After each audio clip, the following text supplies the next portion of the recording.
Ako po si Dr. Benigno Manlapas, isang doktor na nag-aalaga sa ating mga nakatatanda at narito ako para magbahagi ng mahalagang kaalaman para sa inyo.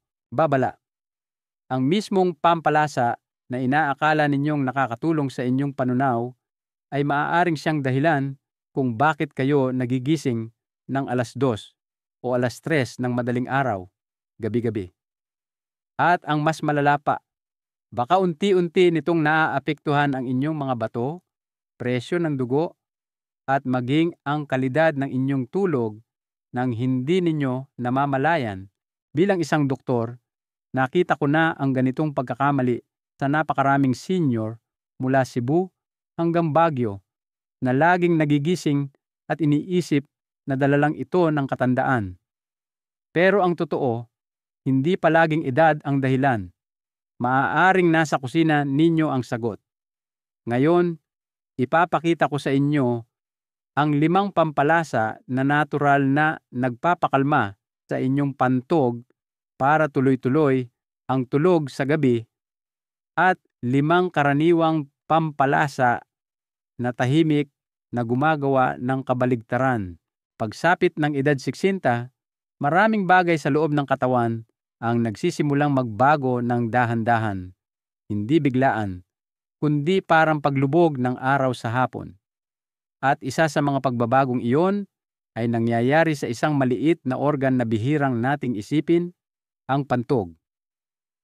Noong mas bata pa tayo, kayang mag-imbak ng pantog ng halos 400 hanggang 500 ng ihi bago magpadala ng malakas na senyales sa utak.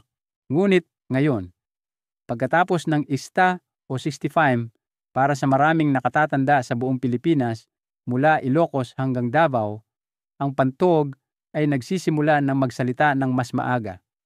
Kahit 115 ml pa lang ang laman, halos kalahating basong tubig lang, nagpapadala na ito ng agarang mensahe. Gumising ka, oras na. Kaya naman, maaaring nagigising kayo ng 2 o 3 beses bawat gabi kahit hindi naman kayo uminom ng maraming tubig pagkatapos maghapunan. Hindi lang ito dahil sa edad. Ito ay dahil nagiging mas sensitibo ang pantog, mas reaktibo kahit sa kaunting pressure. At may isa pang nangyayari sa likod nito. Isang bagay na hindi alam ng karamihan. Isang hormone na tinatawag na vasopressin. Sinasabi ng vasopressin sa inyong mga bato na magdahan-dahan sa gabi para makatulog kayo ng mahimbing nang hindi gumagawa ng masyadong maraming ihi. Ngunit habang tumatanda tayo, bumababa ang produksyon ng vasopressin, lalo na pagkalubog ng araw. Ibig sabihin, ang inyong mga bato ay patuloy na nagsasala ng tubig na parabang araw pa kahit sinusubukan ng inyong katawan na magpahinga. Kaya mas mabilis mapuno ang pantog at napipilitan kayong gumising ng paulit-ulit kung kailan nagsisimula pa lang maging malalim ang inyong tulog. Ngayon, dalhin natin ang usapan sa inyong kusina, sa inyong mga lalagyan ng pampalasa, dahil ang inyong kinakain, lalo na ang mga rekadong ginagamit ninyo, ay maaaring magpalala o magpabuti rito. Ang ilang pampalasa tulad ng luya, bawang, paminta, o sili ay maganda para pabilisin ang metabolismo.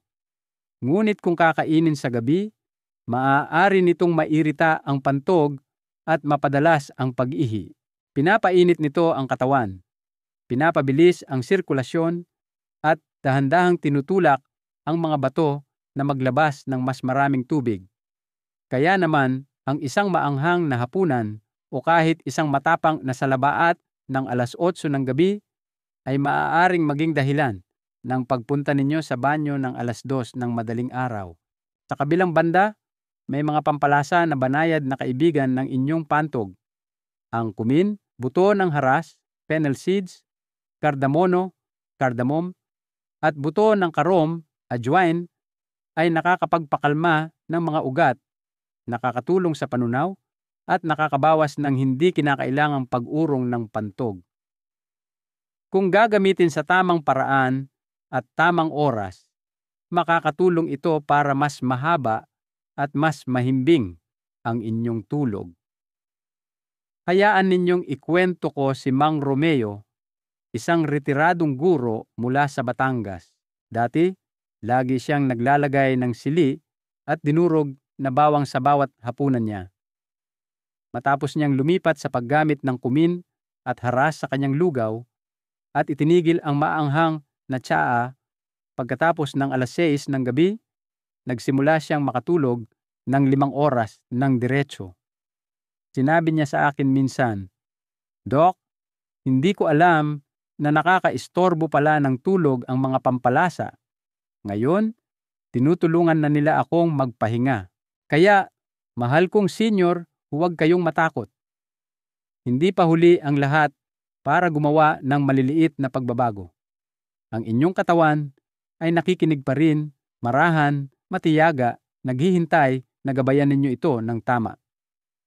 At ang pinakamaganda, hindi ninyo kailangan ng gamot. Kaunting karunungan lang mula sa inyong lalagyan ng pampalasa. 5 pampalasa na dapat ninyong kainin para mabawasan ang nokturya o paggihi sa gabi. Una, kumin, isang simpleng pampalasa na makakapagpakalma ng inyong gabi. Para sa karamihan ng mga nakatatanda sa Pilipinas, ang kumin ay isang bagay lang na inihahalo sa mainit na mantika kapag gumagawa ng ginisang ulam. Nagbibigay ito ng bango at iyon lang.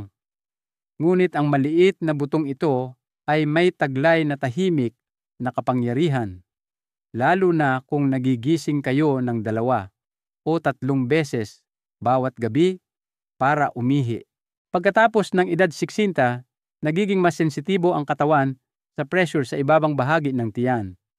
Kahit ang bahagyang paglaki ng tiyan o kabag ay maaaring marahang pumindot sa pantog at magpadala ng maling senyales kahit hindi pa puno ang inyong pantog. At dito nakakatulong ang kumin na parang isang tahimik na kaibigan sa inyong kusina sa gabi. Ang kumin ay ginagamit na sa loob ng maraming siglo sa Ayurveda para balansehin ang panunaw at pakalmahin ang labis na bata, ang hindi mapakaling enerhiya sa bituka. Binabawasan nito ang kabag at ang pakiramdam ng kabigatan pagkatapos kumain na nagpapahintulot sa mga kalamnan malapit sa inyong pantog na mag-relax sa halip na manatiling tensyonado. Sinusuportahan din nito ang mga bato sa marahang pagproseso ng likido, lalo na kapag ininom sa hapon bago lumubog ang araw. Hindi nito lubusang pinipigilan ang paghihi, ngunit tinutulungan nito ang pantog na mag-imbak ng ihi ng mas matagal, kaya hindi kayo nagigising para lang sa kaunting ihi. Ngayon, hayaan ninyong ikuwento ko si Aling Angeli, 68 taong gulang mula sa Cebu. Gabi-gabi, eksaktong 3 marathon ng madaling araw, nagigising siya dahil sa matinding kagustuhang umihi kahit 100 ml lang ang laman ng kanyang pantog. Sinubukan niyang bawasan ang pag-inom ng tubig, iwasan ang prutas, at matulog ng nakapatay ang ilaw, pero walang nagbago.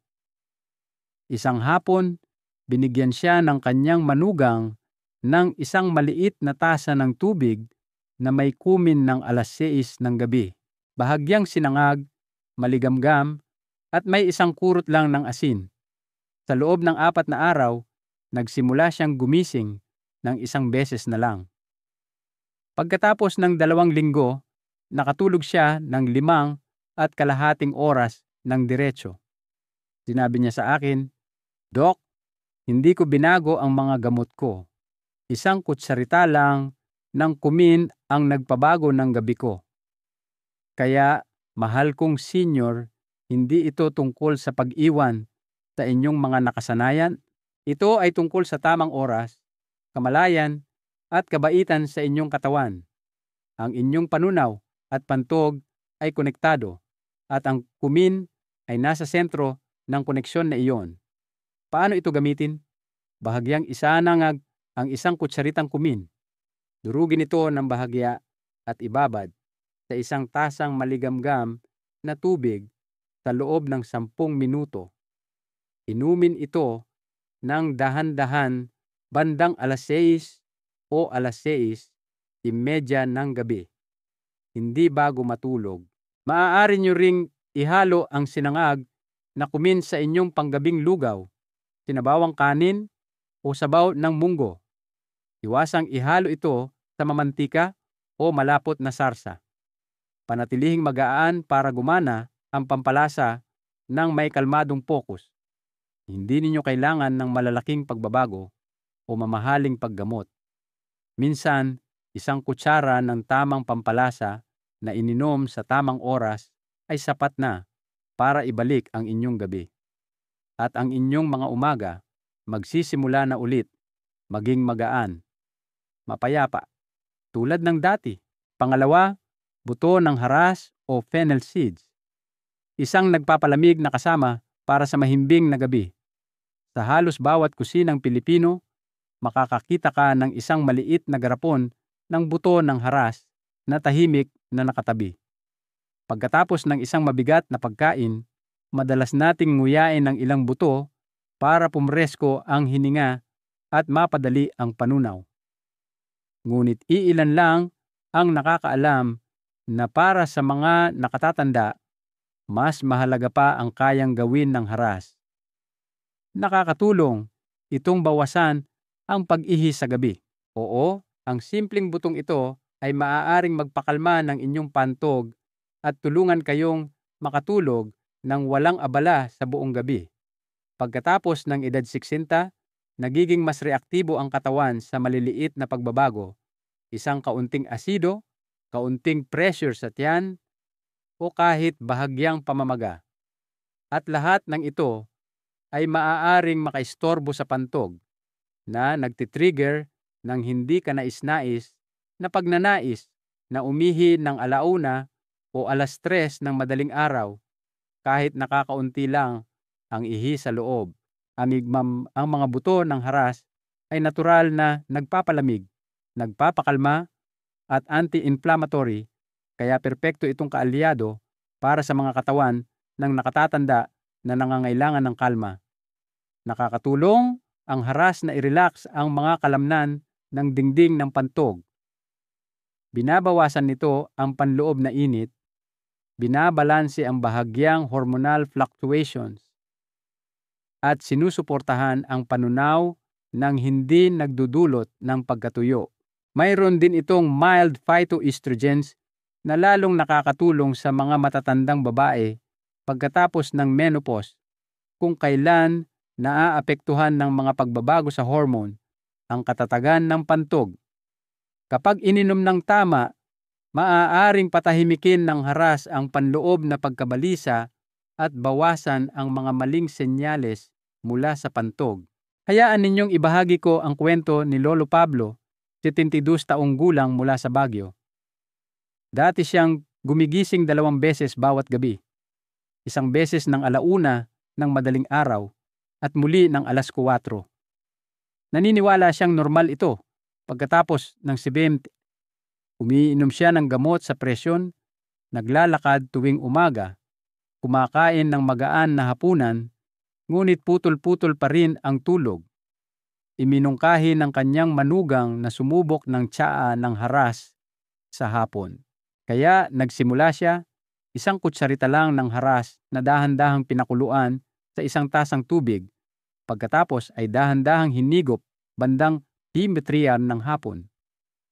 Sa loob ng 1 linggo, napansin niyang mas mahaba na ang kanyang tulog. Minsan ay 5 hanggang 6 na oras nang hindi nagigising. Ang kanyang isip ay mas matalas, ang kanyang mga tuhod ay hindi na gaanong naninigas, at ang kanyang mood sa umaga ay payapa, hindi iritable. Ngayon, tinatawag niya itong berdeng tsaa niya, isang simpleng ritual sa hapon na nagbalik sa kanyang gabi. Kaya, paano ninyo magagamit ang haras? Mahal kong senior, pakuluan ang 1 kutsaritang buto ng haras sa 1 tasang tubig. Hayaang kumulo ng dahan-dahan sa loob ng 5 hanggang 10 minuto. Salain ito, hayaang lumamig ng bahagya at higupin ng dahan-dahan sa hapon sa pagitan ng alas 5 at alas 6. Huwag lagyan ng gatas o asukal. Maaari kayong magdagdag ng 1 kurot ng rock sugar kung kinakailangan, ngunit mas mainam kung plain. Iwasang inumin ito ng masyadong gabi. Ang haras ay banayad, ngunit nagdaragdag pa rin ito ng likido sa sistema. Hayaan ang katawan na iproseso ito bago matulog. Tandaan, hindi ninyo kailangan ng matapang na gamot para makatulog ng maayos pagkatapos ng 65.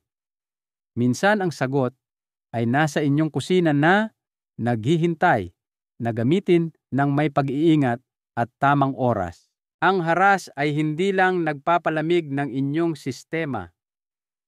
Pinapalamig nito ang inyong mga alalahanin, pinapalambot ang inyong gabi, at tinutulungang magsimula ang inyong umaga ng may biyaya. Pangatlo, kardamono o kardamom. Ang matamis na pampalasa na nagpapaginhawa sa katawan at nagpapakalma sa pantog.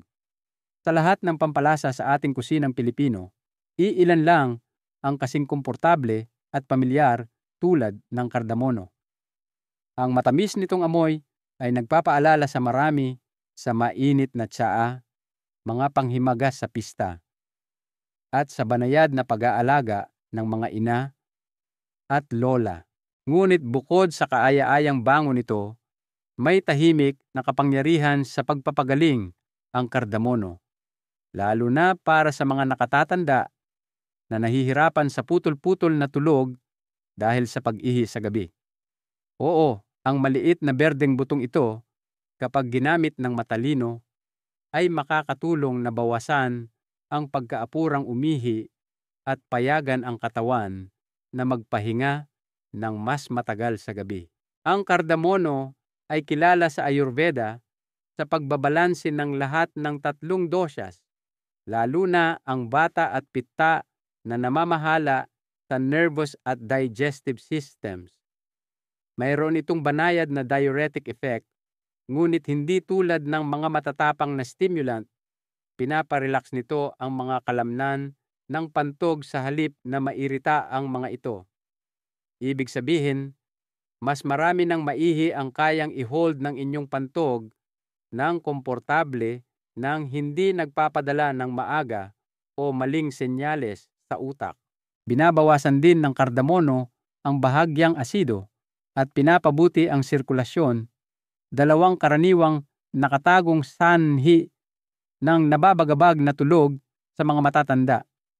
Pinapakalma nito ang mga ugat, sinusuportahan ang panunaw, at pinapayagan ang buong pelvic region na mag-relax ng marahan na parang malambot na kumot mula sa loob ng katawan. Ngayon, hayaan ninyong ikuwento ko si Lola Letty, isang retiradong guro mula sa Iloilo, na 75 taong gulang na ngayon. Sa loob ng mahigit 5 taon, gumigising siya ng hindi bababa sa 2 beses bawat gabi. Minsan, dahil sa agarang pangangailangan, minsan, dahil lang sa pagkabalisa. Itinigil niya ang pag-inom ng tubig pagkatapos ng alas 6 ng gabi. Sinubukan ang mga herbal tea, ngunit nakatakas pa rin sa kanya ang tulog. Isang araw, nagdagdag ang kanyang apo ng isang dinurog na kardamono sa kanyang maligamgam na gatas ng Exploratamune ng gabi. Wala nang iba, walang asukal. Sa loob ng 4 na araw, bumuti ang kanyang tulog. Sa loob ng 2 linggo, sinabi niyang natutulog na siya ng halos 6 na oras nang hindi nagigising. At ang pinakamaganda, mas gumaan ang pakiramdam niya sa kanyang tiyan, mas kalmado ang kanyang dibdib, at nabawasan din ang kanyang paninigas sa umaga. Sinabi niya sa akin, "Dok, akala ko tableta lang ang makakatulong sa edad na ito. Pero itong maliit na kardamono, higit pa sa inaasahan ko ang nagawa. Kaya mahal kong senior, paano ninyo magagamit ang kardamono para suportahan ang inyong sariling tulog at kalusugan ng pantog? Kumuha ng isang berdeng kardamono. Bahagyang durugin ito gamit ang likod ng kutsara para lumabas ang langis nito. Idagdag ito sa isang tasang maligamgam na gatas. Mas mabuti kung gatas ng baka, at inumin ng dahan-dahan bago mag-alas 7 ng gabi. Huwag itong ihalo sa mabibigat o maanghang na pagkain, at iwasang inumin ito ng malapit na sa oras ng pagtulog. Kung hindi kayo umiinom ng gatas, maaari ninyong idagdag ang kardamono sa isang magaan na lugaw sa gabi. Ang kardamono ay higit pa sa isang matamis na pampalasa. Ito ay isang kasama, malambot, tahimik, at lubos na nagbabalanse, lalo na para sa mga nagbabagong pangangailangan ng inyong katawan pagkatapos ng siksindi. Sa isang maliit na buto lang, bawat gabi, maaaring matuklasan ninyong nagiging payapa ang inyong gabi at ang inyong umaga ay puno na naman ng tahimik na enerhiya. Pang-apat, luyang dilaw o turmeric, ang gintong pampalasa na nagpapaginhawa mula sa loob. Sa bawat tahanang Pilipino, ang luyang dilaw ay higit pa sa isang pampalasa. Ito ay tradisyon, ito ay gamot. Ito ay ginhawa sa isang tasang mainit na gatas sa isang malamig na gabi. Ginagamit natin ito sa pagluluto, sa skincare, kahit sa mga panalangin. Ngunit ang hindi alam ng maraming nakatatanda ay makakatulong din ang luyang dilaw na bawasan ang pag-ihi sa gabi, lalo na pagkatapos ng edad 60. Oo, ang ginintuang pulbos na ito ay may kapangyarihang pakalmahin hindi lang ang inyong mga kaso-kasuan, kundi pati na rin ang inyong pantog. Habang tumatanda tayo, nagiging karaniwan ang tahimik na pamamaga sa loob ng katawan, sa mga tuhod, sa mga ugat, at kahit sa urinary tract. Ang pamamagang ito ay nagpapaging mas sensitibo, mas reaktibo, at mas mabilis magpadala ng maling senyales sa pantog. Ang resulta, nagigising kayo ng 1:00 o 3:00 ng madaling araw, hindi dahil puno ang inyong pantog, kundi dahil ito ay iritado. Ang aktibong sangkap ng luyang dilaw, ang curcumin, ay isang natural na anti-inflammatory na marahang nagpapaginhawa sa mga iritadong tissue na ito. Nakakatulong din itong i-regulate ang insulin at hormonal balance, na parehong maaaring makaapekto kung gaano karaming ihi ang ginagawa ng inyong katawan sa gabi. Ngayon, hayaan ninyong ibahagi ko ang kwento ni Mang Ramon, isang retiradong empleyado mula sa Davao, 70 taong gulang na ngayon. Matagal na siyang gumagamit ng luyang dilaw, karamihan para sa sakit ng tuhod at immunity. Ngunit isang tag-ulan nang dumalas ang kanyang pag-ihi sa gabi sa 3 beses, nakaramdam siya ng pagod at kawalan ng pag-asa. Pinayuhan siya ng kanyang doktor na uminom ng maligamgam na gatas na may luyang dilaw bago maghapunan, hindi masyadong gabi, hindi kasabay ng maanghang na pagkain. Kaya tuwing 8:30 ng gabi, umiinom si Mang Ramon ng 1 tasang gatas na may kalahating kutsaritang luyang dilaw at 1 kurot ng paminta. Sa loob ng 1 linggo, napansin niya ang mas malalim na tulog. Sa loob ng 3 linggo, 1 beses na lang siyang gumigising bawat gabi. Sinabi niya sa akin, "Hindi ko akalain na ang isang bagay na napakasimple ay makakagawa ng ganitong pagkakaiba. Mas kalmado na ang pakiramdam ng katawan ko ngayon at pati na rin ang isip ko. Kaya paano ninyo magagamit ang luyang dilaw, mahal kong senior, para matulungan kayong makatulog ng mas maayos sa gabi?" Kumuha ng kalahating kutsaritang purong pulbos ng luyang dilaw. Dahan-dahang pakuluan ito sa 1 tasang gatas sa loob ng 5 hanggang 7 minuto at magdagdag ng 1 kurot ng paminta para sa mas mahusay na absorption. Inumin ito ng dahan-dahan bago mag-alas 7 ng gabi, hindi bago matulog. Bigyan ng oras ang inyong katawan para matunaw at mag-relax. Kung kayo ay lactose intolerant, subukan ang luyang dilaw na may maligamgam na almond milk o magaan na gata ng niyog, ngunit panatilihin itong walang tamis. Ang luyang dilaw ay hindi mahika, ngunit ito ay makapangyarihan kapag ginamit ng may pasensya at tamang oras. Hindi nito ganap na pinipigilan ang paghihi at hindi ito gamot sa sarili nito, ngunit sinusuportahan nito ang inyong mga organ, pinapakalma ang pamamaga, at nagbabalik ng balanse sa inyong gabi.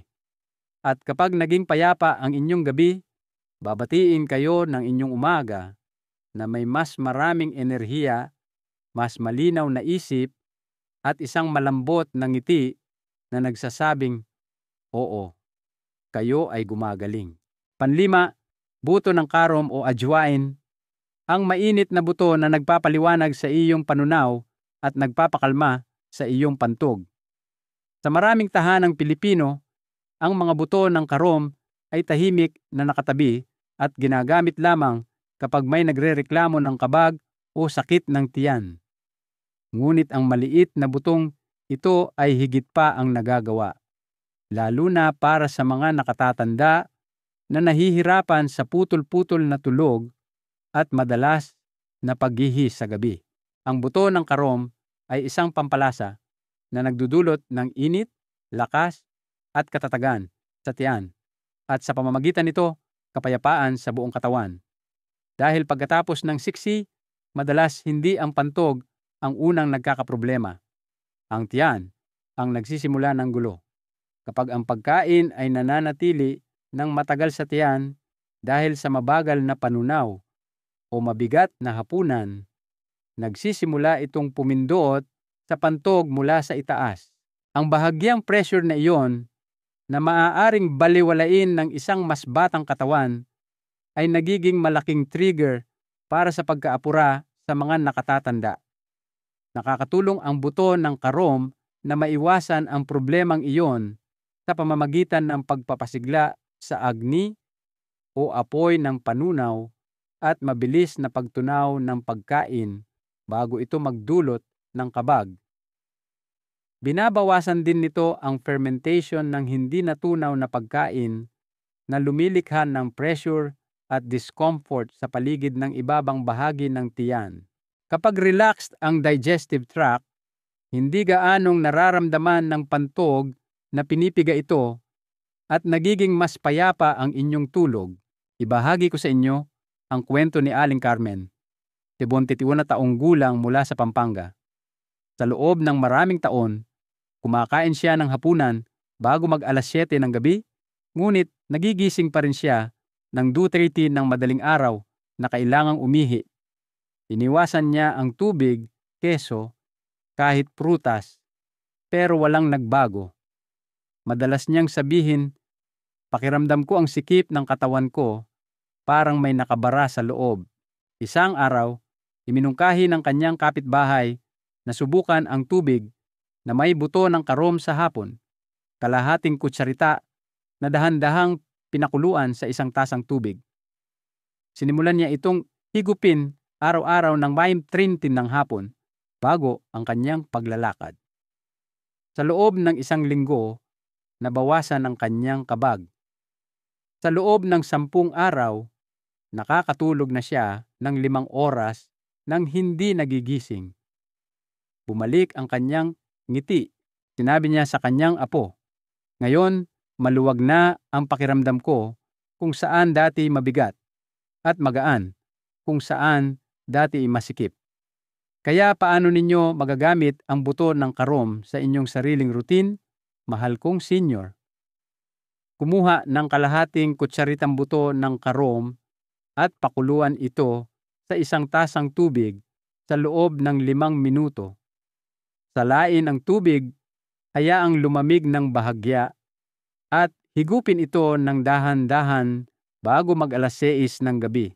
Kung gusto ninyo, Maaari ninyong isangag ang mga buto at nguyain ito ng dahan-dahan pagkatapos kumain na may isang kurot ng itim na asin. Ngunit iwasang gamitin ito ng malapit na sa oras ng pagtulog.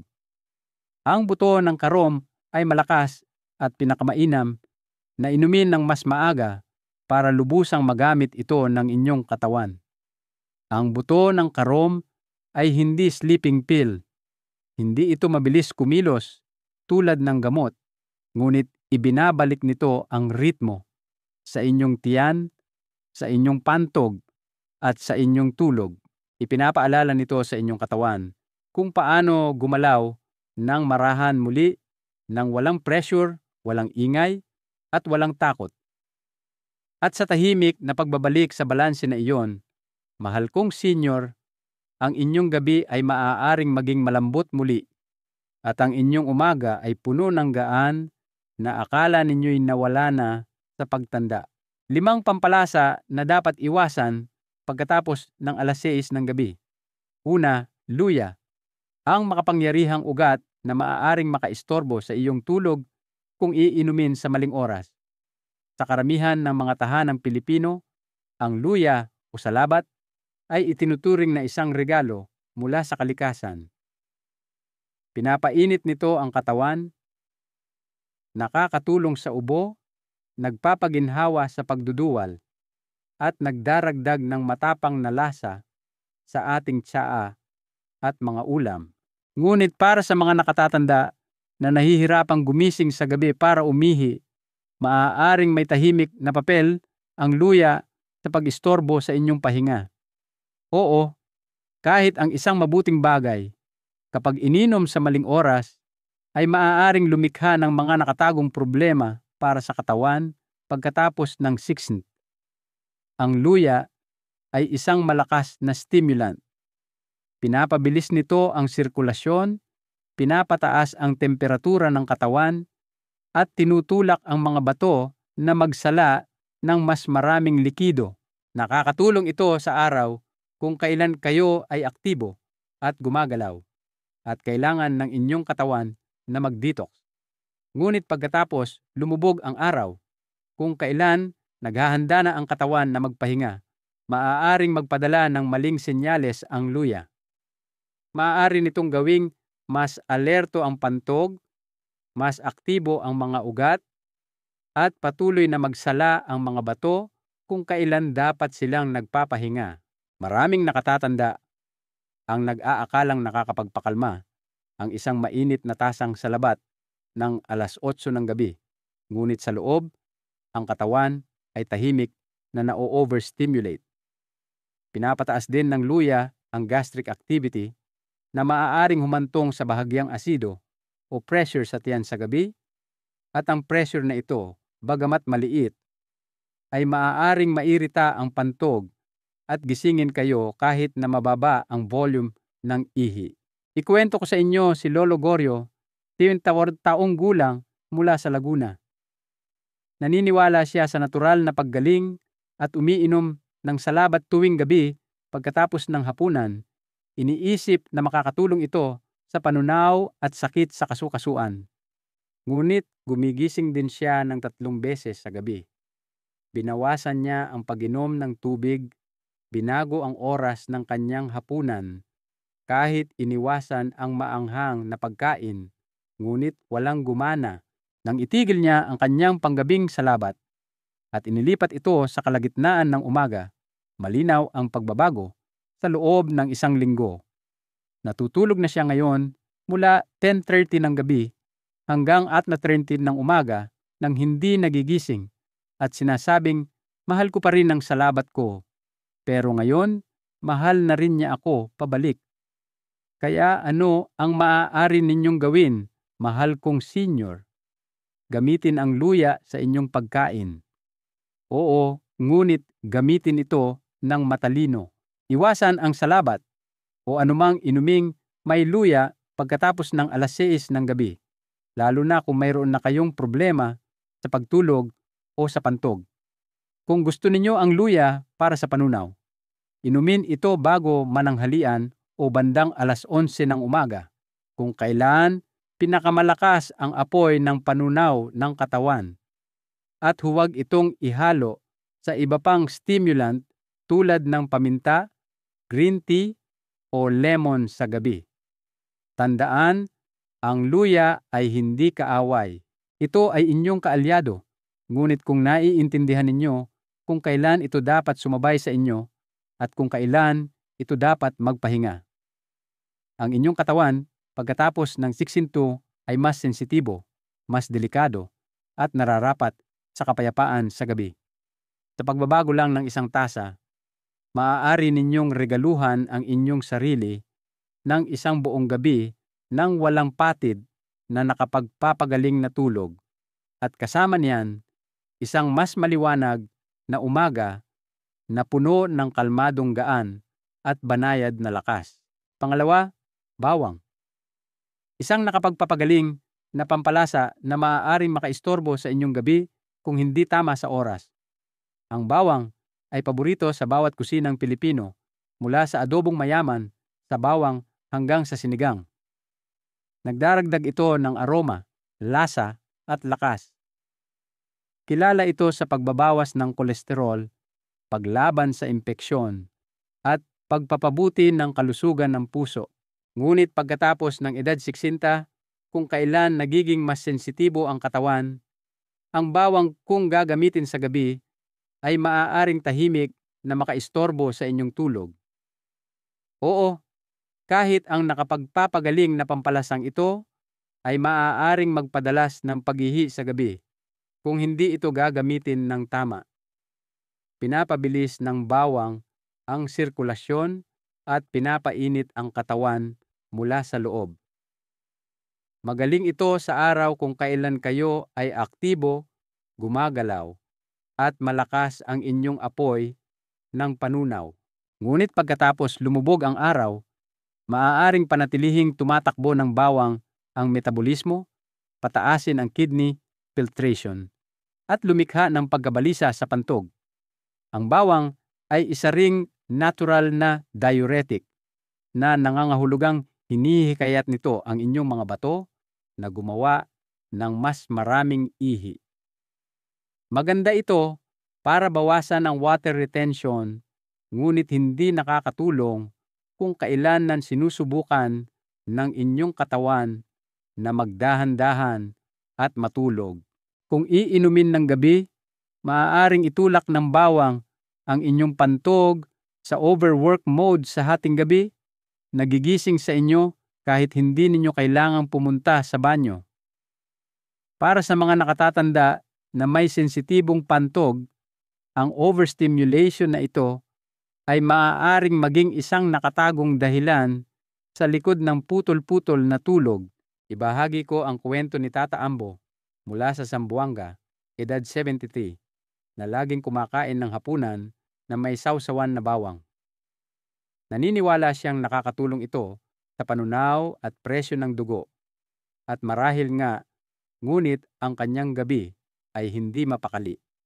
Gumigising siya ng 2 hanggang 3 beses bawat gabi at pagod sa umaga, kahit na ang kanyang pagkain ay lutong bahay at simple.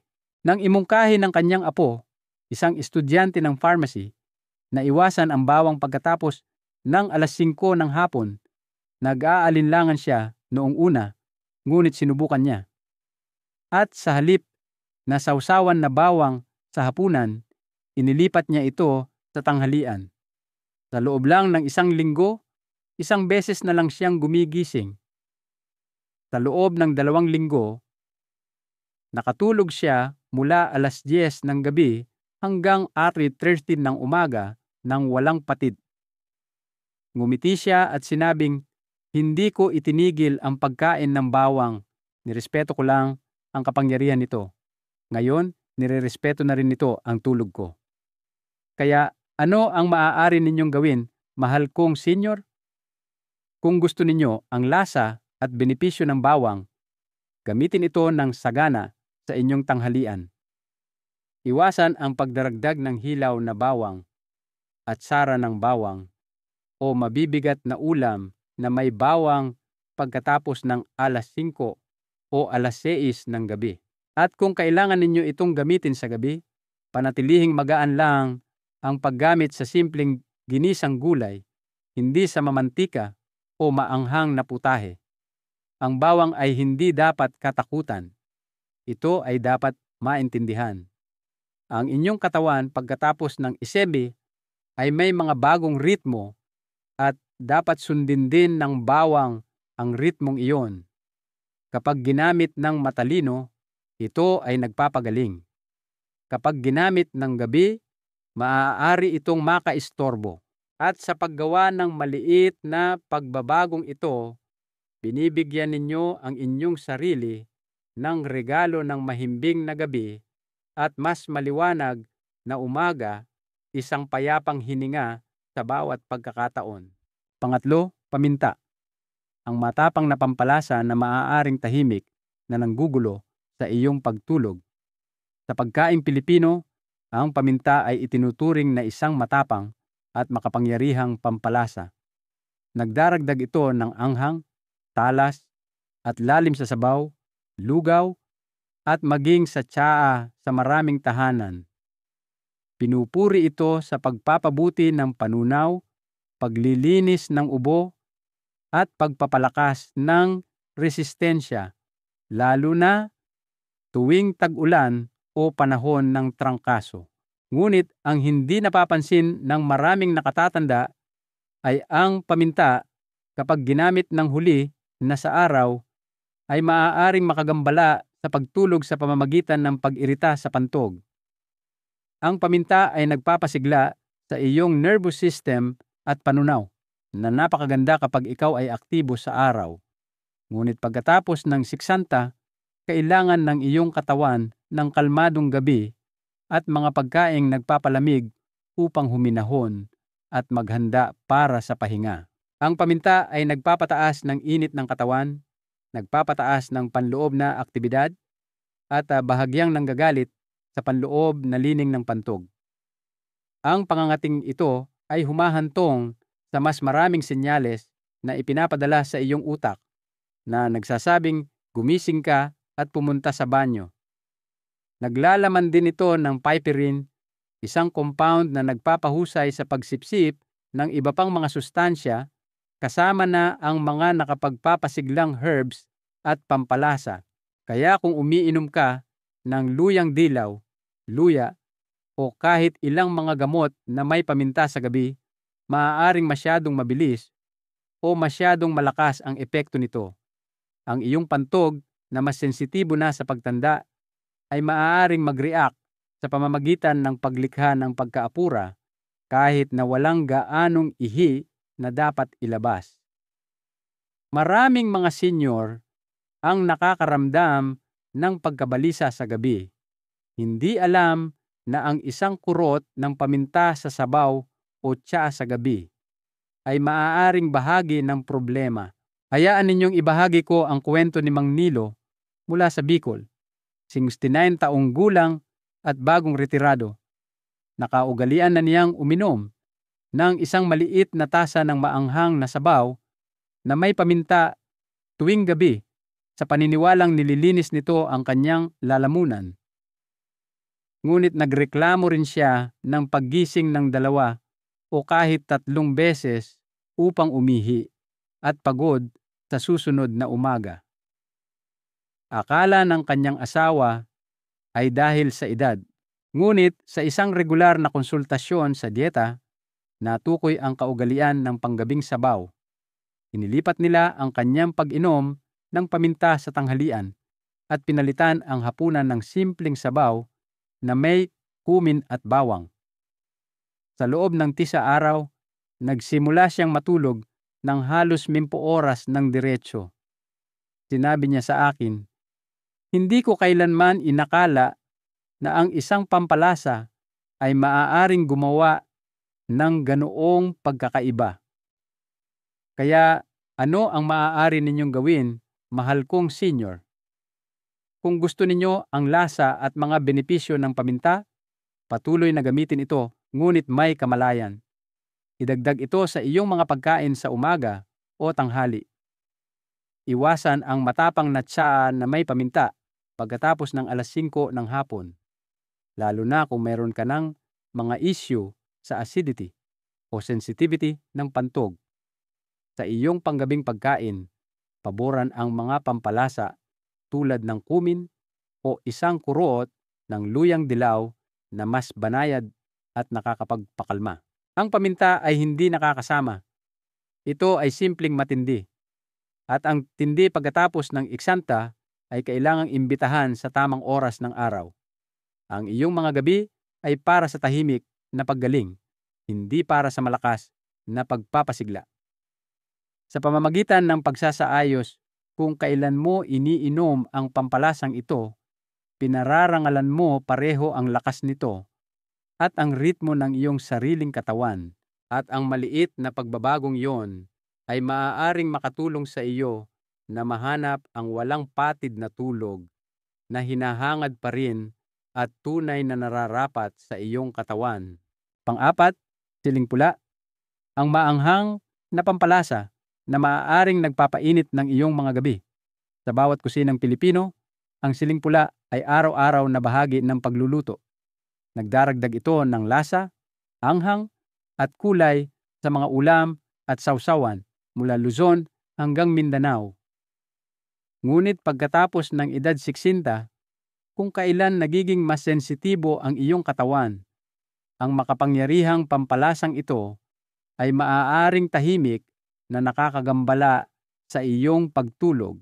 Oo, habang ang iyong panlasa ay maaaring nasisiyahan pa rin sa anghang nito, ang iyong pantog ay maaaring hindi sumang-ayon, lalo na sa gabi. Ang siling pula ay naglalaman ng capsaicin, isang natural na compound na nagpapasigla sa mga ugat at nagpapataas ng init ng katawan. Ginagawa nitong kapanapanabik ang pagkain. Ngunit nagtitrigger din ito sa pantog sa pamamagitan ng pag-irita sa lining nito. Kapag ang dingding ng pantog ay iritado, kahit ang kaunting ihi ay maaaring maramdaman na apurahan, na humahantong sa hindi kinakailangang paggising sa gabi.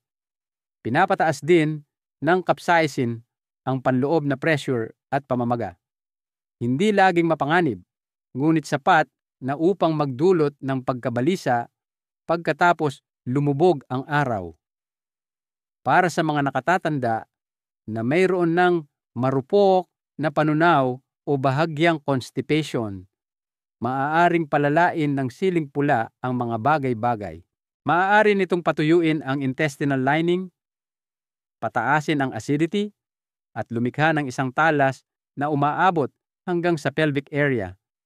At dahil karamihan sa mga nakatatanda ay binabawasan ang kanilang pag-inom ng tubig sa gabi upang maiwasan ang paghihi, nagiging mas mainit at mas hindi balanse ang katawan. Ang kombinasyong ito, init, pagkatuyo at pangangati, ay nagpapaging mas reaktibo sa pantog kahit na mababa ang volume ng ihi. Hayaan ninyong ibahagi ko ang kwento ni Tia Susan ay sa 7 taong gulang mula sa Pangasinan. Siya ay aktibo, mahilig sa maanghang na pagkain, at laging sinasabi, kung walang sili, wala akong malasahan. Ngunit nagdusa rin siya sa putol-putol na tulog, gumigising ng 2 o 3 beses para lang umihi ng kaunti. Normal ang kanyang mga blood test at hindi siya umiinom ng anumang gamot na pampaihi. Nang sa wakas ay nakausap niya ang isang lokal na health coach, ang tanging payo na natanggap niya ay ito: bawasan ang sili sa hapunan. Nag-aatubili siya, ngunit sinubukan ito at pinalitan ang kanyang panggabing pagkain ng simpleng sabaw ng munggo na mas gumin at malambot na gulay. Sa loob ng 1 linggo, napansin niyang bumuti ang kanyang tulog. Ngayon ay 1 beses na lang siyang gumigising at kung minsan ay hindi na talaga. Sinabi niya sa kanyang kapitbahay, "Hindi ko itinigil ang pagkain ng maanghang. Inilipat ko lang ang anghang sa tanghalian. Kaya mahal kong senyor, kung mahilig kayo sa sili, hindi ninyo kailangang itigil ito ng tuluyan. ngunit gamitin ito ng matalino. Itabi ang iyong mga maanghang na pagkain para sa tanghalian kung kailan pinakamalakas ang iyong panunaw. Iwasan ang siling pula at mga sausawan pagkatapos ng 5:00 ng hapon, lalo na kung mayroon ka ng acidity o pag-aapuran ng pantog. Subukan ang mas magaan na panggabing pagkain na may mga pampalamig na herbs tulad ng coriander, haras o kumin. Sa halip, magpapasalamat ang iyong katawan sa iyo. Ang sili ay hindi kaaway. Ito ay isang malakas na kaibigan, ngunit hindi isiyinip ni kandi na dapat bumisita sa iyo sa gabi. Ang iyong pantog, ang iyong pagtulog, at ang iyong puso ay lahat nangangailangan ng kalma sa gabi. At sa pagpili ng kaginhawahan kaysa sa tindi, lumilikha ka ng espasyo para sa mas malalim na pahinga at mas magaan na umaga araw-araw. Panlima, cinnamon o kinamomo. Ang matamis na pampalasa na maaaring lihim na nakakagambala sa iyong pagtulog. Ang cinnamon ay madalas na itinuturing na isang matamis, banayad na pampalasa. Nagdaragdag ito ng lasa sa ating tsaa, panghimagas, at kahit sa ilang mga gawang bahay na lunas sa ubo. Ipinagdiriwang ito sa Ayurveda para sa pagbabalanse ng asukal sa dugo, pagpapainit ng katawan, at pagpapabuti ng panunaw. Ngunit para sa mga senior na higit sa 60, lalo na sa mga nahihirapan sa pag-ihi sa gabi, ang cinnamon ay maaaring tahimik na nagdudulot ng mas maraming pinsala kaysa sa kabutihan kung iinumin ng huli na sa araw. Ang cinnamon ay nagpapataas ng panloob na init at nagpapasigla sa sirkulasyon. Dahan-dahan nitong ginigising ang nervous system at pinapabilis ang metabolismo, kaya't sikat ito sa taglamig o sa mga araw na mababa ang enerhiya.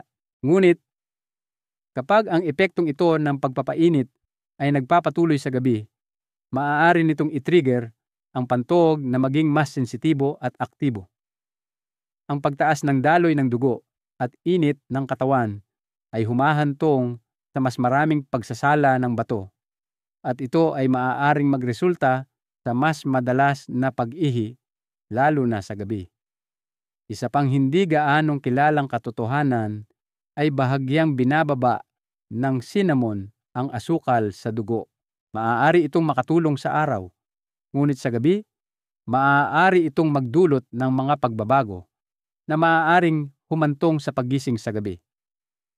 Para sa mga nakatatanda na namamahala na sa diabetes o mataas na presyo ng dugo, ang banayad na pagbabagong ito ay maaaring gawing mas magaan at mas madaling magambala ang pagtulog. Ang ilan ay maaaring makaramdam ng bahagyang kaba o pagkauhaw pagkatapos uminom ng cinnamon ng huli, na parehong maaaring makairita sa lining ng pantog. Hayaan ninyong ibahagi ko ang kwento ni Mang Oscar, 70 na taong gulang mula sa Bulacan. Nabasa niya online na ang tubig na may cinnamon ay nakakatulong sa sakit sa kasukasuan at asukal sa dugo. Kaya sinimulan niya itong inumin araw-araw kahit bandang 8:00 ng gabi. Sa loob ng ilang linggo, napansin niya na gumigising siya ng 1:00 ng madaling araw at muli bandang 4:00 ng umaga, hindi dahil sa sakit, kundi upang umihi. Noong una, inakala niyang dahil sa kanyang edad, pagkatapos inakala niyang dahil sa malamig na panahon. Ngunit pagkatapos niyang dumalo sa isang health talk sa kanyang community center, napagtanto niyang maaaring ito ang cinnamon tea na iniinom ng malapit na sa oras ng pagtulog. Inilipat niya ang kanyang cinnamon sa umaga, kalahating kutsarita lamang na pinakuluan sa tubig bago mag-agahan. Sa loob ng 10 araw, nabawasan ang kanyang mga pagpunta sa banyo sa gabi. Ngayon ay 1 beses na lang siyang gumigising, o kung minsan ay hindi na talaga. At sabi niya, nasisiyahan pa rin ako sa cinnamon, basta hindi pagkatapos lumubog ang araw. Kaya, mahal kong senior, ano ang maaari ninyong gawin kung gumagamit kayo ng cinnamon para sa iyong kalusugan? Maaari mo pa rin itong gamitin, ngunit baguhin ang oras. Idagdag ito sa iyong tsaa sa umaga, oats, o mga prutas. Uminom ng tubig na may cinnamon bago mag-alas 10 ng umaga, hindi sa gabi. Iwasan ang gatas na may cinnamon, matatamis, o mga herbal tea na may cinnamon pagkatapos ng alas 5 o alas 6 ng gabi, lalo na kung ang iyong tulog ay magaan na o putol-putol. Sa halip, pumili ng mga nakakapagpakalmang pampalasa tulad ng kardamono, haras, o isang kurot ng nutmeg. Sa gabi, sila ay mas banayad at mas pampatulog. Ang cinnamon ay hindi isang mapanganib na pampalasa, ngunit ito ay makapangyarihan. At pagkatapos ng 6-2, kailangan ng iyong katawan ng mas kaunting stimulation at mas maraming lambot sa gabi. Sa paggamit ng cinnamon sa unang kalahati ng iyong araw, natatanggap mo pa rin ang lahat ng mga benepisyo nito nang hindi nagbabayad ng presyo sa hating gabi. At sa banayad na pagsasaayos na iyon, ang iyong tulog ay maaaring bumalik sa dati nitong kalagayan, malalim, matatag, at mapayapa. Paano gamitin ng tama ang mga pampalasa para sa mas mahusay na pagtulog? Isang simpleng gabay para sa mga senior. Pagkatapos ng edad 6 na, nagsisimulang magsalita ang katawan ng mas mahina, ngunit mas madalas. Nagpapadala ito ng mga senyales sa pamamagitan ng pagtulog, panunaw, at paggana ng pantog. At isa sa pinakamalaking sanhi ng panggabing abala sa mga nakatatanda sa buong Pilipinas ay hindi lamang tubig o edad, kundi kung paano at kailan natin ginagamit ang ating mga pampalasa. Oo, ang parehong kumin, luyang dilaw, bawang, at luya na nagpapasarap sa ating pagkain ay maaaring makatulong sa atin na matulog o panatilihin tayong gising. Kaya ngayon, dahan-dahan nating tuklasin kung paano gamitin ng matalino ang mga pampalasa upang ang iyong mga gabi ay kalmado at ang iyong umaga ay puno ng lakas. Una, gamitin ang mas matapang na pampalasa sa tanghalian, hindi sa hapunan. Bigyan ng oras ang iyong katawan na magpahinga. Maraming mga senior ang kumakain ng kanilang pinakamabigat na pagkain sa hapunan. Matapang na ulam, sausawan na may bawang, malapot na sabaw na may siling pula. Ngunit bumabagal ang panunaw pagkatapos ng alas 6 ng gabi. At ang mga pampalasa na maganda ang pakiramdam sa araw ay maaaring labis na magpasigla sa katawan sa gabi. Ang mga pampalasa tulad ng luya, bawang, paminta, at siling pula ay nagpapataas ng sirkulasyon, init ng katawan, at dahan-dahang nagtutulak sa mga bato na kumilos.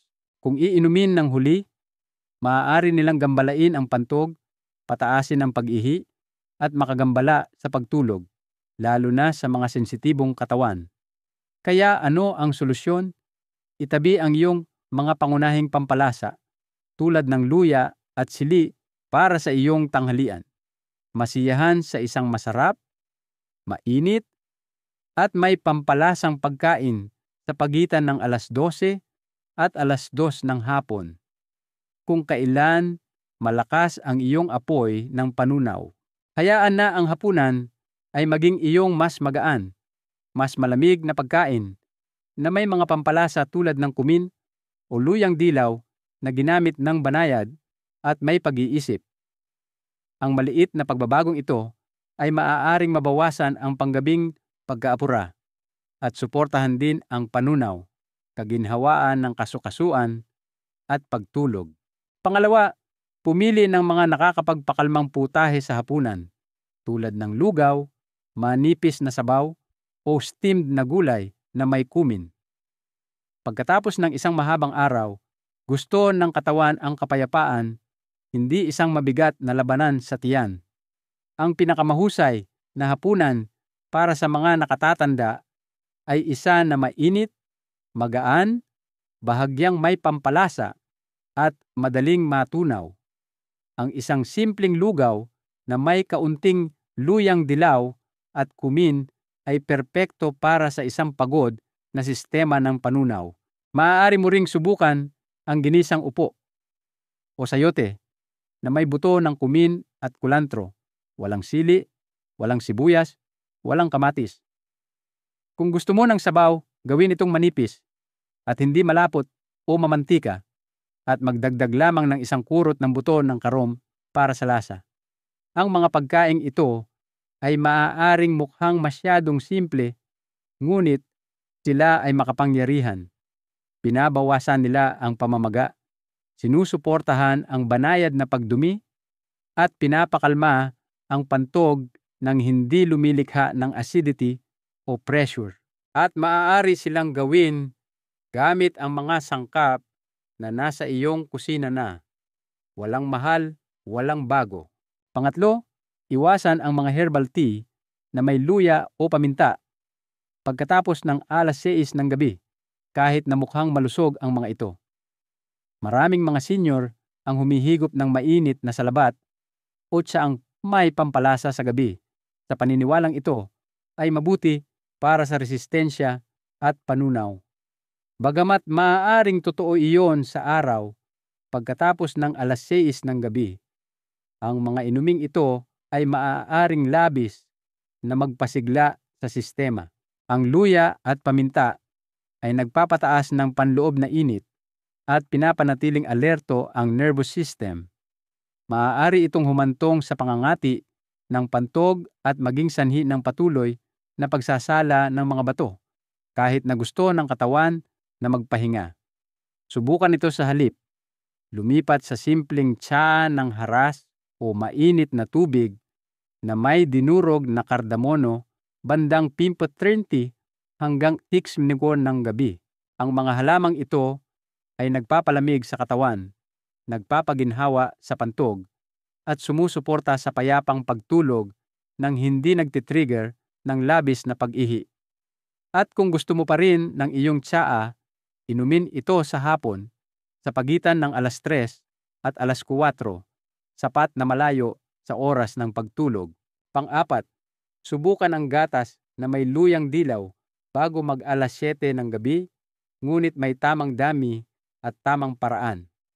Ang luyang dilaw ay isang biyaya para sa mga nakatatandang Pilipino. Binabawasan nito ang pamamaga, sinusuportahan ang pantog, at pinapabuti ang kalidad ng pagtulog. Ngunit maraming tao ang umiinom ng gatas na may luyang dilaw ng huli na or may masyadong maraming idinagdag na pampalas na sumisira sa layunin nito. Ang pinakamahusay na paraan upang uminom ng luyang dilaw ay ito: kalahating kutsarita ng luyang dilaw sa isang tasang maligamgam na gatas na may isang kurot ng paminta.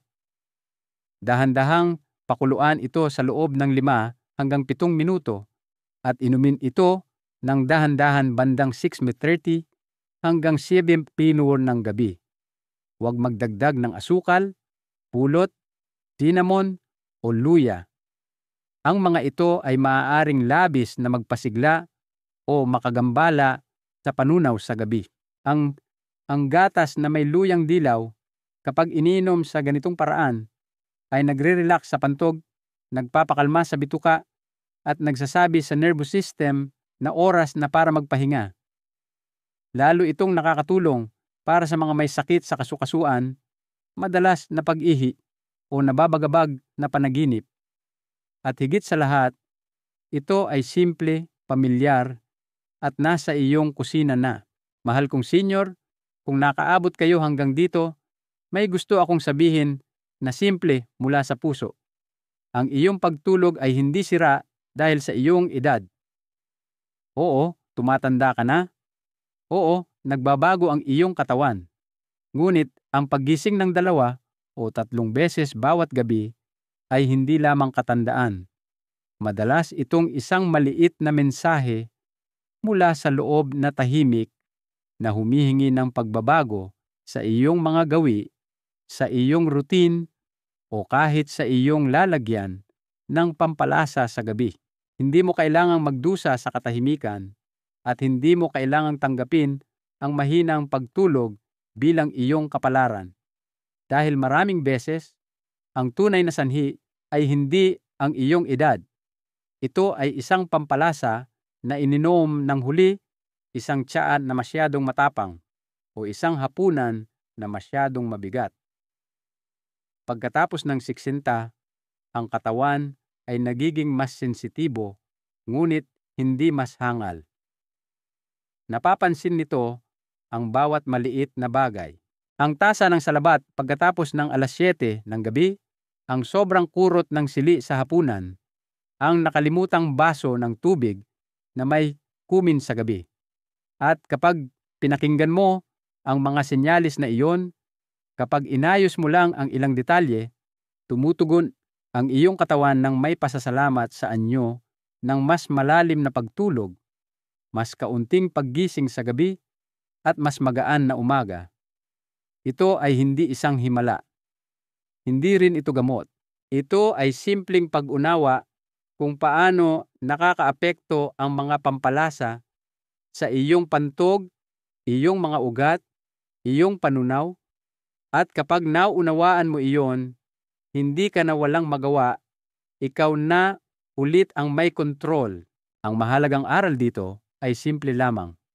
Ang pag-aalaga sa sarili sa pagtanda ay hindi nangangailangan ng malalaki at mahal na solusyon, kundi ng maliliit na gawa ng pakikinig at paggalang sa katawan. Ang karunungan ay nasa pag-alam kung ano ang kailangan ng iyong katawan ngayon, hindi kung ano ang nakasanayan nito noon. At ang sagot ay madalas na nasa loob na mismo ng ating mga tahanan. Hindi mo kailangang baguhin ang lahat ng sabay-sabay. Magsimula sa 1 o 2 maliliit na pagbabago. Tulad ng maraming nakatatanda sa buong Pilipinas na natuklasan na gagantimpalaan ka ng iyong katawan para sa iyong pag-aalaga. Bago tayo magtapos, kung may natutunan kayo sa ibinahagi kong ito, kahit kaunti, mangyaring i-type ang salitang pag-asa sa mga komento sa ibaba. Ang isang salitang iyon ay maaaring magbigay ng lakas sa ibang tao na tahimik na nagbabasa, isang taong nag-iisa ring nakikibaka sa mga gabing walang tulog. At kung sa tingin ninyo ay makakatulong ang kaalamang ito sa inyong kapatid, asawa o kaibigan, mangyaring ibahagi ito sa kanila dahil ang kalusugan ay hindi dapat itinatago. Ito ay dapat ibinabahagi. At panghuli, kung nais ninyo ng mas maraming ganitong kaalaman, mangyaring pindutin ang subscribe button. Sama-sama, bumuo tayo ng isang komunidad kung saan ang pagtanda ay suportado, hindi malungkot. Kung saan ang pagtulog ay hindi isang luho, kundi isang natural na bahagi ng iyong kagalingan. Hanggang sa muli, naway maging tahimik ang inyong mga gabi, kalmado ang inyong pantog, at magsimula ang inyong mga umaga ng may kapayapaan